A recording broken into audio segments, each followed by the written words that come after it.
আসসালামু আলাইকুম। What ever happened is correct. সবসময় মাথায় রাখতে হবে যা কিছু হয় ভালোর জন্যই হয়, কিন্তু চিন্তাটা করতে হবে সবসময় পজিটিভ হইতে। তো অনেকেই বুঝতে পারে না যে ভাই পজিটিভ চিন্তা নেগেটিভ চিন্তার মূল পার্থক্যটা কোথায়। যে ভাই আমার পরীক্ষা ভালো হয়েছে ওইটাই চিন্তা করতেছি, এইটা পজিটিভ চিন্তা। পরীক্ষা খারাপ হয়েছে চিন্তা করতেছি খারাপ হয়েছে, এইটাই তো ঠিক চিন্তাই হওয়ার কথা। মূলত পজিটিভ চিন্তা হচ্ছে যে আমি যেটা চাই সেইটা চিন্তা করা। তার মানে সবসময় ফোকাসটা থাকবে আমার চাওয়াটা কি। আমার চাওয়া হচ্ছে যে অ্যাডমিশনে সফল হওয়া। তার মানে অ্যাডমিশনে সফল হওয়ার জন্য আমার প্রত্যেক দিন পড়তে হবে, এটা প্রত্যেকেই জানে। কিন্তু পড়ার সাথে যে মাইন্ডটাকে হচ্ছে পরিচ্ছন্ন রাখা খুব ইম্পর্টেন্ট। তো অনেকে দেখা যায় যে এই মাইন্ড গেমের মধ্যেই অ্যাডমিশন টেস্টে খারাপ করে ফেলে। তার মানে মানসিকভাবে দুর্বল ছিল। অনেক সময় আমরা শুনি না এরকম যে মনটা খারাপ ছিল, এই কারণে হচ্ছে যে অ্যাডমিশনটা হঠাৎ করে আশানুরূপ হইল না। অথচ অনেকে দেখা যায় যে বাউন্স ব্যাক করে ফেলে, যে না অ্যাডমিশন নর্মালি পড়তেছিলাম কিন্তু মনে হচ্ছিল হবে কি হবে না হবে কি হবে না, হঠাৎ করে একবার শুনলাম যে না ঠিক চিন্তা করলে অ্যাডমিশনে সফল হওয়া যায়। যখন থেকে ঠিক চিন্তা শুরু করলাম আস্তে আস্তে দেখলাম যে পড়ার মধ্যে আগ্রহ আসলো, মনে রাখার দক্ষতা বাড়লো এবং আলহামদুলিল্লাহ যখন পরীক্ষা দিলাম চান্স হয়ে গেল। তো এই জিনিসটা খুব ইম্পর্টেন্ট। সবসময় আমরা বলি দেখো যে অ্যাডমিশনে কত স্টুডেন্ট, তার মধ্যে অ্যাক্টিভলি তো 40-50,000 60,000 স্টুডেন্ট তো পড়েই। ভালো জায়গায় সিট, ভালো জায়গা বলতে যেই জায়গায় চান্স পাওয়ার পরে দেখা যায় যে ওইখানকার স্টুডেন্টের কেরিয়ারটা তুলনামূলক ইজি। এইরকম সিট যদি আমরা ক্যালকুলেশন করি কয় হাজার হবে? 10, 12, 15, এর বেশি মোটেই না।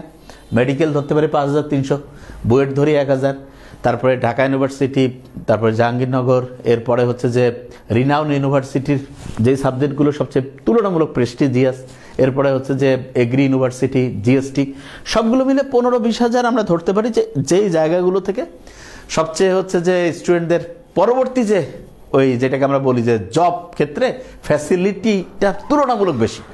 তা এই জন্য আমি সবসময় বলি যে একটা স্টুডেন্ট এই 50-60-70 হাজার খুব ভালো পড়ুয়া স্টুডেন্টের মধ্যে কারা টিকবে, যারা সাকসেসফুল কারা হবে, যারা মাইন্ডের দিক থেকে স্ট্রং হবে। তা মাইন্ডের দিক থেকে স্ট্রং মানে এটার ক্ষেত্রে ডোনাল্ড ট্রাম্প কিন্তু, যদিও সে আদর্শ আমাদের না, কিন্তু একটু এক্সাম্পল অনেক সময় মাথায় কাজ করে। দেখো ডোনাল্ড ট্রাম্পের লাইফটা তুমি দেখো, সে মোটে খুব একটা ভালো লোক না, কিন্তু হ্যাঁ মানে ওর অনেক অসততা।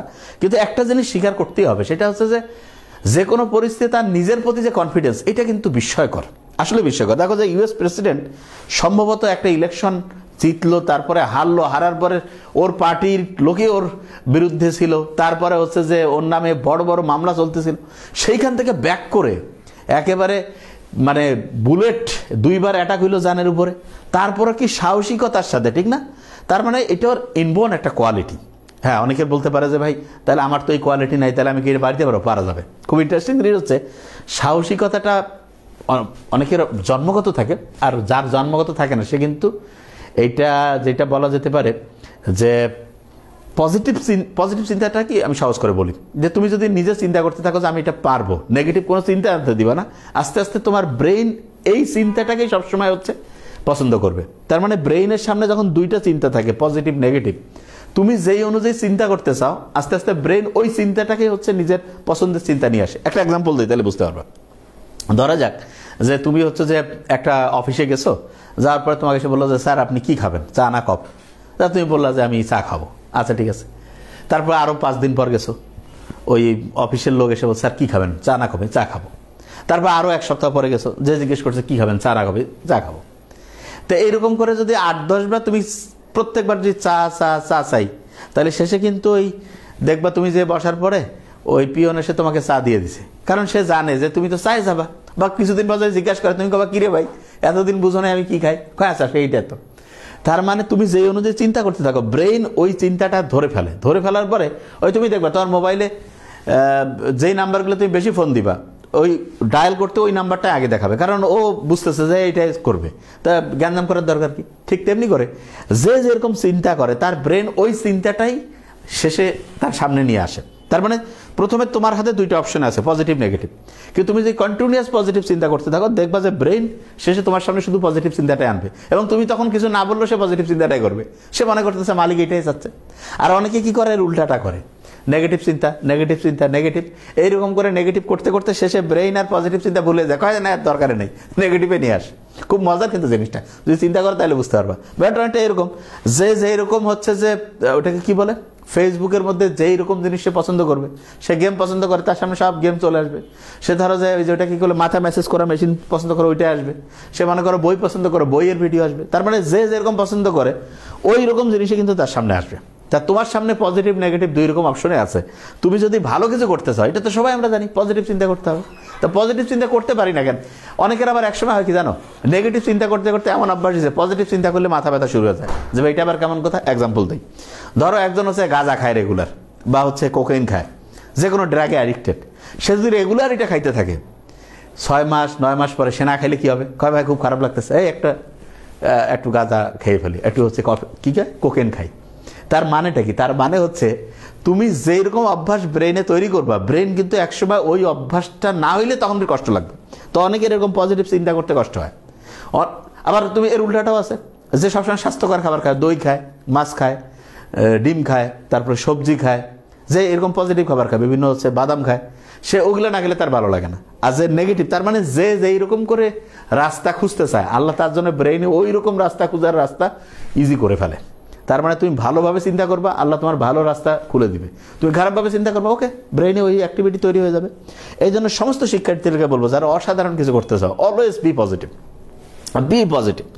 তা আমার কেন জানি মনে হচ্ছিল যে ক্লাস নিতে পারবো, এই জন্য বলছি যে 1% লিখে রাখো, যে 1% হলেও চান্স হবে। তখন হচ্ছে স্যার এটা তো আজকে কারেন্টের যে সমস্যা, নেটওয়ার্ক হবে না। তাই আমি বলছি আচ্ছা ঠিক আছে 1% দিয়ে রাখো, যদি হয়। আচ্ছা তাহলে কি হবে স্যার? আমার তো মনে হচ্ছে হবে। আলহামদুলিল্লাহ দেখলাম যে আমরা ক্লাসে চলে আসছি না, আল্লাহর অশেষ রহমত। তো আজকে আমরা অনেকগুলো জিনিস পড়বো, ফার্স্ট পড়বো ইনশাল্লাহ প্রতি 8 থেকে 10 মিনিটের। হ্যাঁ, ওই যে একজন বলছে দাদাগিরি এসে, আমি রিলসে দাদাগিরি দেখি ভালো লাগে। তা যাই যেটা ভালো লাগবে তাকে সেটা দিবে। তুমি যেরকম চাও সেইরকমই জিনিস দিবে তোমাকে, ঠিক আছে? কারণ তুমি হচ্ছে মালিক, তুমি যেরকম হচ্ছে অর্ডার করবা, তোমার যারা হচ্ছে যে সার্ভেন্ট তারা তো ওইটাই তোমাকে দিবে। বুঝতেছো আমার কথা? তা ঠিক আছে, আমরা শুরু করে ফেলি ইনশাল্লাহ। দেখি যে কি অবস্থা হয় পড়ার, কার কি অবস্থা। খুব ইম্পর্টেন্ট কিছু এমসিকিউ আমরা আজকে অ্যানালাইসিস করবো। টেন্ডন সংযুক্ত করে। আচ্ছা এই প্রশ্নটা আসলো কোথা থেকে? খুব ইম্পর্টেন্ট অংশ। মেডিকেল অ্যাডমিশনে খেয়াল রাখবে, যেখানে কনফিউশন সেখান থেকে প্রশ্ন হয়। তাহলে একদিকে থাকবে হচ্ছে লিগামেন্ট, আর একদিকে থাকবে টেন্ডন। আচ্ছা এই দুইটার মূল কথাটা কি আমি একটু বলি তোমাকে। মূল হালি দিয়ে আমি পড়াই, সামারিতে পড়াই হালি। তার মানে কি হাতে হচ্ছে হাড়, এইখানে আরেকটা হাড়, দুইটা হাড়কে সংযুক্ত করে যেটা, সেটা হচ্ছে লিডিয়াল লিগামেন্ট। তার মানে দুইটা হাড্ডির সাথে হাড্ডির সংযোগ করে যেটা দিয়া, সেটার নাম হচ্ছে লিগামেন্ট। জিএসটি এগ্রির ব্যাচ আসতেছে এবং আনবিলিভেবল কিছু আমরা, তবে হ্যাঁ আমি তোমাদেরকে আরো অন্য যারা ব্যাচগুলো আনে আমি সবার মার্কেটিং করে দিব, দিয়ে আমরা তোমাকে বলে দিব যে কোনটা সবচেয়ে ভালো। সবগুলো আমি বলবো, বলার পরে তোমরা ডিসিশন নিয়ে ভর্তি হবা, ঠিক আছে? ঠিক আছে, আমরা ব্যাচ আনতেছি ইনশাল্লাহ খুব দ্রুত। আমাদের ওই নিয়োগ প্রক্রিয়াটা চলতেছে, আগে একটু আমি পড়াই তারপরে। তাহলে হাড়ের সাথে হাড়ের কানেকশন তৈরি করে কে? লিগামেন্ট। আর যদি এরকম করি, হাড় আছে না, এই হাড়ের সাথে পেশি, এইটা সংযোগ যে করে সেটা হচ্ছে টেন্ডন। তাহলে বলছে টেন্ডন সংযুক্ত করে, তাহলে যে কেউ বলবে যে হাড়ের সাথে পেশি, হাড় মানে তো বুঝো অস্থি, হ্যাঁ?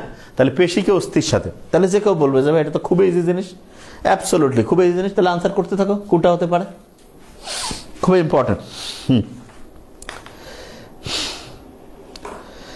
এনে সাহেব বলছে যে কিছু যদি মনে না করেন, আচ্ছা বলবো ব্যাখ্যা আজকে পড়াই, একটু এমনিতে দেরি করছি, বলবো এখন। এটা পেজে আমাদের মেসেজ আছে না টিম, ওইখানে জানাও যে একটু স্যারকে এটা নিয়ে ইম্পর্টেন্ট বলতে বলবেন, তখন ভিডিও বানিয়ে দেবো। এখন দেখো এখানে টেন্ডন সংযুক্ত করে পেশিকে অস্থির সাথে, ওকে ফাইন, আর কথা নাই। এখন একদম একটু আগে এমসিকিউ পড়ি আগে।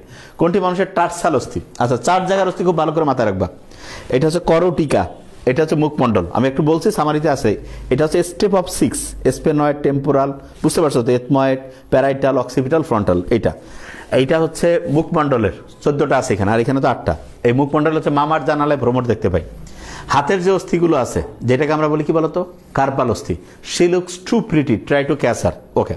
এরপর পায়ের যে আছে টার্সাল অস্থি, সেটা কি আছে বলতো, ওই যে কটকির নাক বসা, কি খেলা আছে তো। আচ্ছা আরেকটা বোধ ছিল না, ওই যে কি টাকা নিয়ে একটা বলছিলাম, যেটা দেখছো আমারও অনেক সময় হয়। তাহলে এই 4 জায়গার যে অস্থির নাম, এইটা কিন্তু খুব ভালো করে মাথা রাখবো, এখান থেকে পরীক্ষা কিন্তু প্রশ্ন আসবে, ওকে।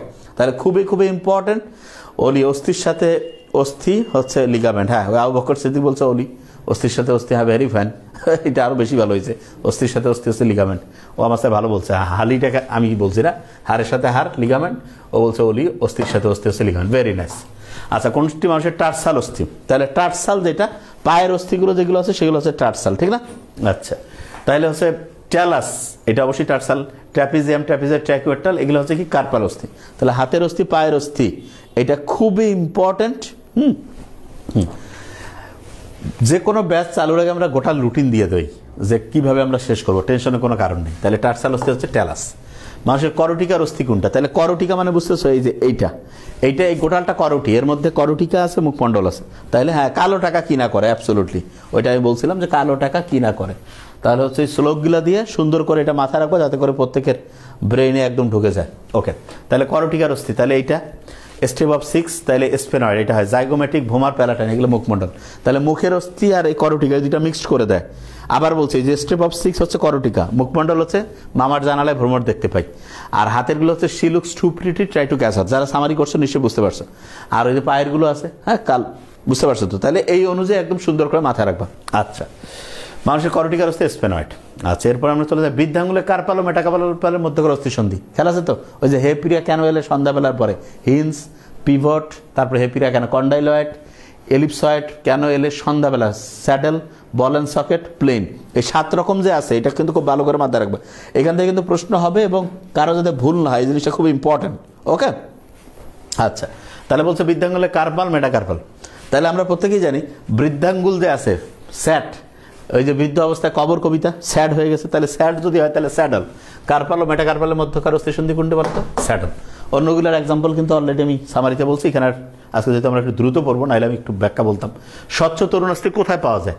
তাহলে তরুণাস্থির যে প্রকারভেদ আছে খুব ভালো করে, স্বচ্ছ বা হায়ালিন, তারপর হচ্ছে স্থিতিস্থাপক বা পিততন্তুময়, তারপরে শ্বেততন্তুময়, এবং আরেকটা কি আছে চুনমা বা ক্যালসিমেট। এই 4 জায়গা তরুণাস্থির যে এক্সাম্পল বলা আছে সামারি, এটা একদম চকচকা করে সবসময় যাতে মাথায় থাকে, ঠিক আছে? Okay fine. তাহলে স্বচ্ছ বা হায়ালিন, তাহলে কি হচ্ছে নাক, শ্বাসনালী, ষড়যন্ত্র, তাহলে এটা ষড়যন্ত্র, স্বচ্ছ বা হায়ালিন তরুণাস্থি। Okay fine. আর এই স্থিতিস্থাপক পিততন্তুময় যে ট্রিপলি ছিল, খেলা আছে তো? Okay fine.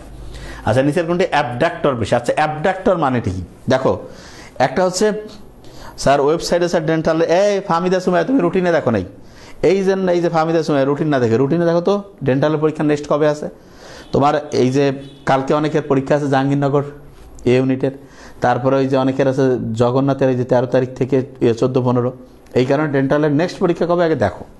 পরীক্ষা রুটিন অনুযায়ী প্রত্যেকদিন ঠিক চালু করা হচ্ছে। হ্যাঁ ঠিক আছে শাহনাজ আক্তার, কোনো সমস্যা নেই। আমি জিএসটি এবং হচ্ছে যে কৃষির আমরা দুইটাই একসাথে কোর্সটা কীভাবে আস্তে আস্তে আমি বলবো ইনশাল্লাহ, খুব দ্রুত 2-1-এর মধ্যে বলবো। পরীক্ষাগুলো শেষ হচ্ছে না তো এদের, এই জন্যই বলতেছি না। নিচের কোনটি অ্যাবডাক্টর পেশি? তাহলে অ্যাবডাক্টর হচ্ছে যেটা, খেয়াল রাখবা যে সহজ করে বলি, যেটা অ্যাবডাকশন মানে কয় না পালাই গেছে, তার মানে কি দূরে সরায় দেয়। তাহলে অ্যাবডাক্টর পেশি মানে যেটা দূরে সরায়, আর অ্যাডাক্টর মানে অ্যাড করছে, যেটা কাছে আসে। তাহলে দূরে সরাবে কোনটা? বাইসেপস, এটা বাঁকায়, ট্রাইসেপস হচ্ছে প্রসারিত করে, ডেল্টয়েড ডিস্টেন্সের সাথে দূরে সরায়, খেয়াল আছে? তাহলে ডেল্টয়েড কিন্তু একটা অ্যাবডাক্টর বেশি। ওকে, আর অন্যগুলোতে আর গেলাম না। Okay fine. হ্যাঁ, অনেকে বলতে পারে ভাই এটা ল্যাটিসমাস ডটস, এটা কি? এটা হচ্ছে আল্লাহর কাছে যাইতে চাই, তাহলে এটা অ্যাডাক্টর, অ্যাড করছে মানে কাছে আসতেছে, অ্যাবডাকশন মানে পালাই গেছে, দূরে চলে গেছে, ঠিক আছে? তাহলে এই জিনিসটা একটু ভালো করে খেয়াল করবা। আচ্ছা, দুশি কশেরুকার মধ্যবর্তী স্থানে কোন তরুণাস্থি পাওয়া যায়? তাহলে 2টা কশেরুকা যে আছে তার মাঝখানে, তাহলে যে কেউ বলবো ওই যে মুরগির গলার যে ইয়াটা ছিল ওইখানে একটা সাদা অংশ পাওয়া যায় না, যে কেউ বলবে হ্যাঁ ভাই এটা তো শ্বেততন্তুময়, যে কেউ বলবে হ্যাঁ ভাই এটাই তো হওয়ার কথা। তাহলে 2টি কশের মধ্যবর্তী স্থানে কোন তরুণাস্থি পাবে? শ্বেততন্তুময়। তাহলে এই যে তরুণাস্থির প্রকারভেদ দেখো, এই যে তোমার মানবদেহের যে চলন অঙ্গ চালন, এখানে কয়েকটা জায়গার থেকেই কিন্তু প্রশ্ন আসে, তুমি যদি খেয়াল করো। এই 4টা হাড্ডির জায়গা কোথায়? করটিকার মধ্যে স্টেপ অফ 6, মুখমণ্ডল মামার জানালায় ভ্রমর দেখতে পাই, হাতের মধ্যে শিলুক্স টুপ্রিটি ট্রাইটো ক্যাজার, কালো টাকা কি না করে ওই যে, তাহলে হাতের অস্থি কার্পাল, পায়ের টার্সাল, ঠিক আছে? এগুলা করটিকা, মুখমণ্ডল, এই 4 জায়গার অস্থি সবচেয়ে ইম্পর্টেন্ট। তার সাথে কি 4 রকমের হচ্ছে তরুণাস্থি আছে, একটা হচ্ছে স্বচ্ছ বা হায়ালিন, তারপর হচ্ছে স্থিতিস্থাপক পিততন্তুময়, একটা হচ্ছে শ্বেততন্তুময়, আরেকটা কি? আরেকটা আমরা প্রত্যেকে জানি চুনময় বা ক্যালসিফার, যেটা হিউমারাস এবং ফিভারের মস্তকে পাওয়া যায়। এরপর তুমি দেখো ঐচ্ছিক অনৈচ্ছিক হৃৎপেশির পার্থক্য, যে হ্যাঁ ভাই এটা তো লাগে। বিভিন্ন রকমের হচ্ছে যে ওই যে আছে, এটা কি লিভার আছে, সেটার বৈশিষ্ট্য। এরপরে তুমি দেখবা যে আমাদের হচ্ছে ওইটাকে যেটা বলে যে এখানে যে স্টারনাম আছে, গডফাদার, তার 2 দিকে হচ্ছে যে 7 জোড়া হচ্ছে খাঁটি পরশুকা আছে, নকল আছে হচ্ছে 8 থেকে 12, তার মধ্যে 8, 9, 10 মিলে একটা গ্রুপ তৈরি করে, 11-12 হচ্ছে সবসময় ভাসমান। এই যে যে জিনিসগুলো আমরা বলছি, হ্যাঁ একদম দেখবা যে তোমার মাথায় চলে আসবে ইনশাল্লাহ। তাহলে 2টি কোষের মধ্যে কোন তরুণাস্থি পাওয়া যায়? শ্বেততন্তুময়। Okay fine. আচ্ছা, কোনটি মানবদেহের কার্পাল অস্থি? তাহলে 8 নম্বরটা একটু বলো তো, কার্পাল অস্থি কোনটা? তাহলে যে কেউ বলবে যে ভাই কার্পাল, হ্যাঁ, তাহলে যে ট্র্যাপিজিয়াম, ট্র্যাপিজয়েড, যে হ্যাঁ ভাই ঠিক আছে, তো ওই she looks too pretty, try to catch her, তাহলে ট্র্যাপিজিয়াম এর মধ্যে আছে, ঠিক না? কার্পাল অস্থি, ওকে ফাইন। আচ্ছা, নিচের কোনটি মুখমণ্ডলের অস্থি নয়? তার মানে বুঝতেই পারছো যে প্রশ্নগুলো ঠিক ওই জায়গা থেকে আসবে, ঠিক আছে? ধন্যার পরে এই যে পরীক্ষাগুলো ডেন্টাল রেগুলার তোমরা পরীক্ষা, এটা আসলে শোনো, আমরা সামনে খুব আমাদের ওই যে আছে না, দেখো পড়াশোনা সবসময় একটা জিনিস খেয়াল রাখবো ভাই, নামাজ যেমন কোনোদিন মাপ নাই, এবং যে মন দিয়ে পড়তে চায় সে পড়তে পারবে, আল্লাহ তার ব্যবস্থা করে দিবে। কিন্তু যে অজুহাত খুঁজবে দেখবা যে বিভিন্নভাবে তার হবে না। তা আমার কেন জানি মনে হয় যত সমস্যা থাক রেগুলার পরীক্ষাতে এটা একটা মাইন্ডের ব্যাপার। তোমার যদি এরকম হইতো যে তুমি যদি এই আগামী 1 মাস বা 1.5 মাস বা 2 মাস রেগুলার পরীক্ষা না দাও, তাহলে তুমি পরীক্ষায় ফাইনালি বসতে পারবে না। তুমি দেখতে তাহলে প্রত্যেকে ঠিকভাবে পরীক্ষা দিত, কিন্তু কেউ জানে যে এরকম পানিশমেন্ট নাই, কি আর হবে। স্যার কি ঢাবে রিটার্ন নিয়ে গেছে বলছে, মারজান মানে ঢাবে রিটার্ন নিয়ে আমরা কালকে থেকে বলবো। কালকে তোমাদের জগন্নাথের হচ্ছে আর কি বলে জাহাঙ্গীরনগরে অনেকের এই ইউনিটের পরীক্ষা আছে, এই কারণে ওই যে ওইখানে বলছিল যে স্যার যাতে আগামীকাল থেকে ওই ক্লাসগুলো নেয়, এই জন্য আমরা আগামীকাল থেকে ইনশাল্লাহ ক্লাস শুরু করবো। এটা ঠিক আছে, 12, 13, 14 3 দিন পড়াবো ইনশাল্লাহ। ঢাকা ইউনিভার্সিটির হচ্ছে যে ফিজিক্সের যে অংশটা, যেই ম্যাথমেটিক্যাল ফিজিক্সের যেগুলো আসে সেগুলো আমরা দেখাবো ইনশাল্লাহ, তার সাথেও রিটার্ন নিয়েও বলে দিব ইনশাল্লাহ। 3 দিন করলে ইনশাল্লাহ এই জিনিসটা ভালো করে মাথায় রাখতে হবে, ওকে। তাহলে এটা নিচের কোটি মুখমণ্ডলের অস্থি, ল্যাক্রিমাল, এটা তো অবশ্যই মুখের অস্থি। তারপর নাসিকা, এটা আছে এথময়েড, এটা স্টেপ অফ 6, তাহলে এথময়েড হচ্ছে যে করটিকার অস্থি, তাহলে এটা হবে না। ভোমার, মামার জানালায় ভ্রমর দেখতে পাই, ভোমার আছে, তাহলে এটা হচ্ছে মুখমণ্ডলের অস্থি হয়, অস্থি নয় এথময়েড, ওকে ফাইন। হাঁটুর প্রসারণ করে কোন পেশি? 10। জিএসটি ব্যাস কি বাইরের স্টুডেন্ট নিব? হ্যাঁ, এবার আমরা একটা অপশন রাখবো যে তোমাদের জন্য আমি অনেকগুলো অন্য কোচিংয়েরও কথা বলে দিব, যে অনেকে অনেক রকম ব্যাচ আনবে। তোমরা, আমি চাবো যে আমি সবসময় কম্পিটিশন জিনিসটা খুব পছন্দ করি, হ্যাঁ, যে আমাদের কাছাকাছি যেইটা আমরা কোর্স করবো, যে কেউ আমাদের কাছাকাছি আসছে কিনা সেটা আমি তোমাদের কাছ থেকে শুনবো ইনশাল্লাহ। এই জন্য আমি অন্যদের কথা বলে দিব। তা যে জিনিসটা সেটা হচ্ছে যে এবার বাইরের স্টুডেন্টদেরকেও একটা দেওয়া উচিত সুযোগ, ঠিক না? যে জিএসটি এগ্রিতে তারা করে দেখুক যে আসলে কোথায় সবচেয়ে ভালো পড়ায়, হ্যাঁ ইনশাল্লাহ খুব ভালো হবে। হ্যাঁ, 2 দিন এক্সাম বন্ধ ছিল, হ্যাঁ জাবির পরীক্ষার জন্য রুটিনে যা আছে মার্জানমণি ঠিক সেটাই আমরা দিয়েছি, দেখবা তাহলে বুঝতে পারবা রুটিন অনুযায়ী যা আছে ঠিক রুটিন অনুযায়ী আছে। আচ্ছা, হাঁটুর প্রসারণ করে, বাইসেপস তো এই যে বাঁকায় হাতের, ট্রাইসেপস হচ্ছে প্রসারিত করে, কোয়াড্রিসেপস ফিমোরিস ফিমার, এটা হচ্ছে কিন্তু হাঁটুর প্রসারণ করে। হ্যামস্ট্রিং পেশি, গ্লুটিয়াস ম্যাক্সিমাম, এগুলো একটাও না, তাহলে হাঁটুর প্রসারণ করে কোয়াড্রিসেপস ফিমোরিস। তাহলে দেখো প্রশ্ন তাহলে এই টাইপের হবে, যে কেউ বুঝতে পারবে যে হ্যাঁ ভাইয়া, হ্যাঁ ভাইয়া স্যার সামারি থেকে সব কমন, ভেরি ফাইন। আসলে সামারি থেকে সব কিছু চলে আসে ইনশাআল্লাহ। আচ্ছা, মেরুদণ্ডের অ্যাটলাস এবং অ্যাক্সিসের মধ্যবর্তী অস্থিসন্ধি, এবং আমাদের প্ল্যানিং যেটা ইনশাআল্লাহ সামনে যে আমরা জিএসটি এগ্রি এগুলোর জন্য যে কোর্সটা আনবো, সেখানে আমাদের লাইভ তো থাকবেই, তার সাথে সামারি, এটা গেম চেঞ্জ করে দেবে ইনশাআল্লাহ। দেখিও ইনশাআল্লাহ আমরা তো, এবং আমাদের ইনশাআল্লাহ এগ্রির পরীক্ষা হচ্ছে তোমার এপ্রিলের সম্ভবত 12, তার মানে হচ্ছে এই মাসটা কি ফেব্রুয়ারি ধরো 10-15 দিন, তারপরে কি টোটাল মার্চ মাস, ও রোজার মাস তো পড়ার জন্য সবচেয়ে ভালো, তার মানে মার্চ টোটালটা পাবো আমরা এপ্রিলের 10 দিন, তার মানে 30-40-50 দিন, মোর দ্যান ইনাফ, লাগবেই না। কারণ আমাদের সামারি এবং লাইভ দুইটা মিলে পড়া এবং পরীক্ষার সিস্টেম তো ইনশাল্লাহ 1 নম্বর কীভাবে করতে হয় সেটা তো আমরা জানি ইনশাল্লাহ। অ্যাটলাস ও অ্যাক্সিসের মধ্যবর্তী অস্থিসন্ধি, তাহলে এই যে করটিকার যে প্রথম যেটা আছেন, হ্যাঁ রুটিন দেখে পরীক্ষা দিতে হবে এটা। আচ্ছা, তাহলে হচ্ছে কি অ্যাটলাস এবং ওই যে কী জানি এটাকে বলে, টেকনিকটা কী ছিল, যে হে প্রিয়া কেন এলে সন্ধ্যাবেলার পরে, না হে হচ্ছে হিন্স, তারপর হচ্ছে পিভট, তারপর হচ্ছে কন্ডাইলয়েড, হে প্রিয়া পিভট, তাহলে পিভট বা কিলক হচ্ছে মেরুদণ্ডের অ্যাটলাস এবং অ্যাক্সিসের মধ্যে, পিভট বা কিলক, ও ফাইন। হিন্স মানে কবজা, এগুলোর কিন্তু ইংলিশ বাংলা নামগুলো ভালো করে খেয়াল রাখবেন।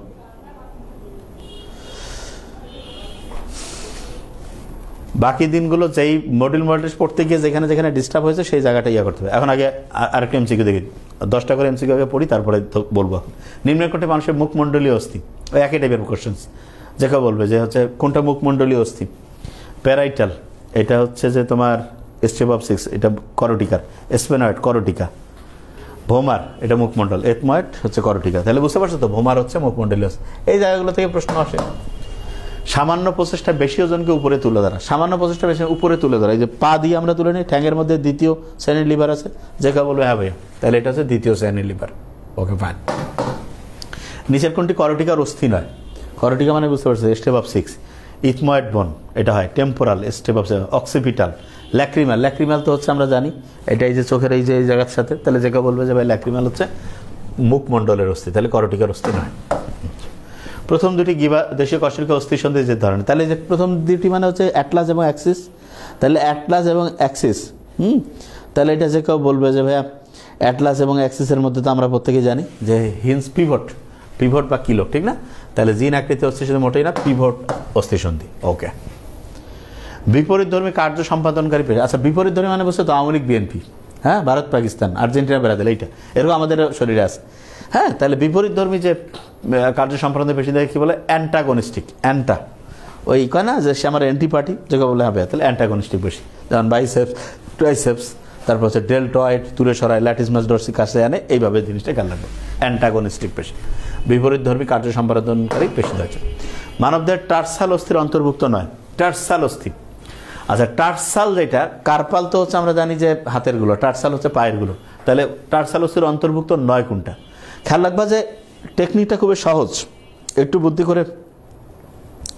স্যার জাবির সি ইউনিট অর্থাৎ কলা সামাজিক অনুষদের ক্ষেত্রে ঢাবির বি ইউনিটের মতো পড়া হবে কিছুটা পরীক্ষার ব্যবস্থা মাঝে মাঝে। তোমরা এই যে তোমার অফিসে জানাও নাই কেন? বললে তো আমাকে জানাইলে আমি তো মানে কয়েকদিন ওই আমাদের নিয়োগ প্রক্রিয়ার সাথে খুবই ব্যস্ততার মধ্যে আছি। এখনও শেষ, যেটা 10 তারিখে, মানে এত লোক অ্যাপ্লিকেশন করছে ওদের। হ্যাঁ, তো এটা অফিসে তোমরা জানাই দিবে, আর অফিসে জানায় যদি না হয় তাহলে ইয়া করবো, এই যে আমাদের পেজের যে মেসেঞ্জার টিম আছে সেখানে মেসেজ করে দিবা যে স্যারকে এটা একটু জানাবেন, তাহলে ওরা ঠিকই জানাই দিবে। বুঝতে পারছো? ওকে, ফাইন। আচ্ছা, তাহলে মানবদের টার্সাল অস্থির অন্তর্ভুক্ত নয়। কিউনিফর্ম টার্সাল, ক্যালকেনিয়াস, কিউবয়েড, ট্র্যাপিজিয়াম, ট্র্যাপিজার, এগুলো হচ্ছে কি ওই ইয়াতে আছে, কার্পাল অস্থি। তাহলে এটা রেডিয়াস এবং কার্পাল অস্থি। রেডিয়াস হচ্ছে 8C, 8C, এলো হচ্ছে এলিপসয়েড। খেয়াল আছে না? রেডিয়াস এবং কার্পাল অস্থির মধ্যে 8C, হ্যাঁ, কার্পাল এলিপসয়েড। কোন ধরনের লিভারে অল্প বল প্রয়োগে বেশি ফল? আচ্ছা, সবাই যে মানে তুলনামূলক ভালো জায়গায় পড়তে চায়, কারণটা কি? যে জায়গায় পড়ে পরবর্তীতে ভালো কিছু করা যাবে। ভালো কিছু করা বলতে আসলে কি? যেইটাতে প্রথমে কষ্ট বেশি হোক, কিন্তু পরে যাতে একটু আরাম হয়। যেমন ডাক্তারি পড়ার সময় কিন্তু কষ্ট, না? অবশ্যই ডাক্তারি প্রিপারেশন নেওয়ার সময় কষ্ট, তারপর সবাই মেডিকেলে পড়তে চাইছেন।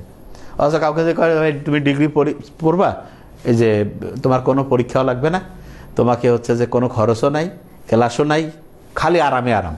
কেউ কি সহজে ডিগ্রি তোমরা পড়তে চাবা না? কেন? কারণ তুমি জানো যে ভাই ডিগ্রি পড়লেই 4 বছর আমি 3 বছর আরাম করবো, এরপরে আমার খবর খারাপ হয়ে যাবে। কিন্তু এখন আমি কষ্ট করব মেডিকেলে প্রস্তুতির সময়, মেডিকেলে চান্স পাইলে ওই সময়, কিন্তু পরের জীবনটা আমার আরাম হবে। আমার তো মাঝে মধ্যে মনে হয় এটা থেকে মানে মানে পরকাল নিয়েও একটা চিন্তা করা উচিত, যে দুনিয়াতে একটু কষ্ট হোক, পরেরটা আরাম হোক। যদিও আল্লাহ ইনশাল্লাহ দুনিয়ায় যারা সৎভাবে চিন্তা করবে তাদের জন্য অন্যরকম পথ খুলে দিবে। আচ্ছা, কোন ধরনের লিভারে অল্প বল প্রয়োগে বেশি ফল পাওয়া যায়? তাহলে প্রথম শ্রেণীর লিভার, 19-এর। হ্যাঁ, ওকে, ফাইন। আন্তঃকশেরুকা চাকতি, আন্তঃকশেরুকা মানে ওই যে মুরগির গলার মধ্যে যেটা আছে, তাহলে সেটা যে কেউ বলবে শ্বেততন্তুময় তরুণ অস্থি। আচ্ছা, সিসাময়েড অস্থি। সিসাময়েড দুইটা খেয়াল রাখবে, এসপি দিয়ে, প্যাটেলা, পিসিফর্ম। তাহলে যে কেউ বলে প্যাটেলা এবং পিসিফর্ম, এটা হচ্ছে সিসাময়েড। তাহলে সিসাময়েড অস্থি কোনটা? প্যাটেলা এবং পিসিফর্ম। আচ্ছা, তাহলে এই যে আমরা যে চলন অঙ্গ চালনায় যে টাইপের কোশ্চেন্সগুলো, বুঝতে পারছো, এই টাইপের জিনিসগুলো যাতে খুব ভালো করে মাথায় থাকে। যে কেউ বলবে হ্যাঁ ভাই এটা তো থাকাই উচিত। তাহলে এরপর আমরা কি পড়তে পারি? একটা কেমিস্ট্রি একটা অধ্যায় যাই, ঠিক না? এখন আমরা যেতে পারি, এটা হচ্ছে পরিবেশ রসায়ন, একটু যাব। প্রত্যেকটা অধ্যায় একটু একটু করে আমরা পড়ি, ঠিক? এখন তো আজকে তো অফিস 10টার সময় অফ হয়ে গেছে, মানে বলি যে যখনই জানাবো অফিসে জানাবো, সকাল 10টা থেকে রাত 10টার মধ্যে। ওকে, ফাইন। আচ্ছা, এবার উত্তর করতে থাকো, দেখি যে কার কি অবস্থা, ইনশাল্লাহ। ওকে,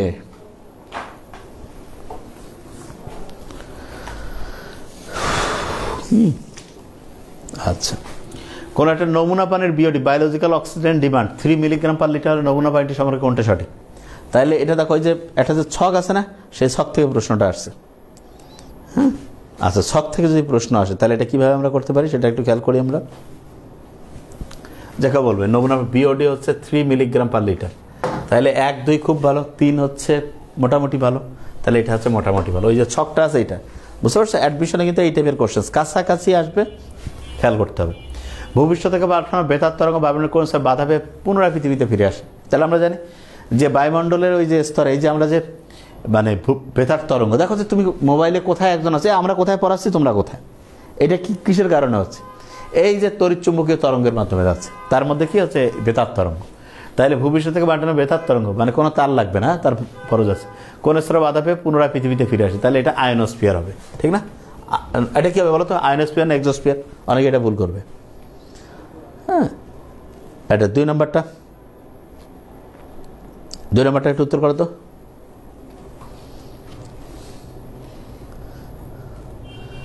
কলা সামাজিক অনুষদের ক্ষেত্রে ঢাবে বি ইউনিটের মতো পড়া হবে কিছুটা।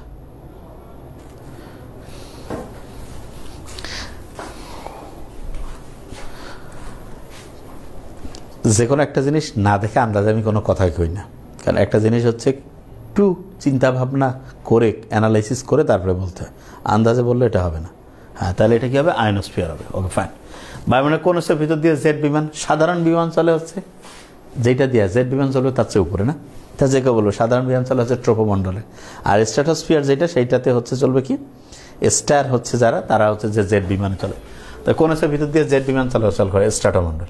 আচ্ছা, তোমাদের একটু রেজাল্টগুলো আমরা অনেকদিন থেকে দেখাই না, আজকে একটু আমি দেখাবো যে নাম্বারগুলো, তাহলে বুঝতে পারবো যে কি। WHO এর নির্দেশনা মতে পানিতে আর্সেনিকের নিরাপদ সর্বোচ্চ মাত্রা, তাহলে 5 ppm বাংলাদেশের মতে, বাংলাদেশে। আর দেখো পানিতে আর্সেনিকের নিরাপদ মাত্রা কিন্তু 0.01, মানে 1 ppm, ঠিক না?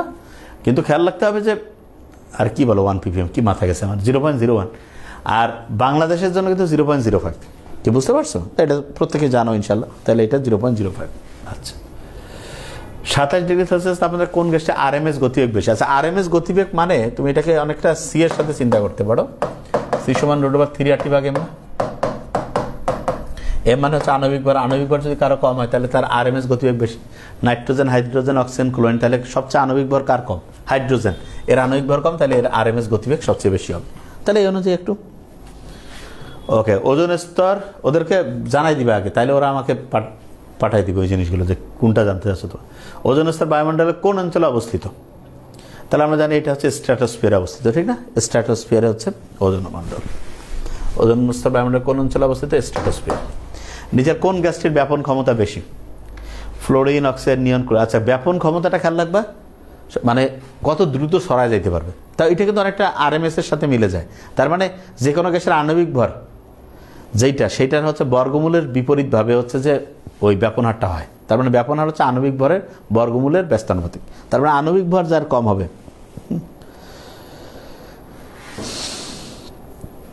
আচ্ছা, এই যে শাহানা ডাক্তার, কালকে থেকে তো আমি লাইভে যে অ্যাডমিশন নিয়ে আবার বলবো না, সেই জিনিসটা তোমরা এই যে লাইভে বলতেছো, ভেরি নাইস, বুঝতে পারছি। কিন্তু এটা সবচেয়ে ভালো হচ্ছে তোমরা লাইভে বলছো, ঠিক আছে, বুঝতে পারলাম।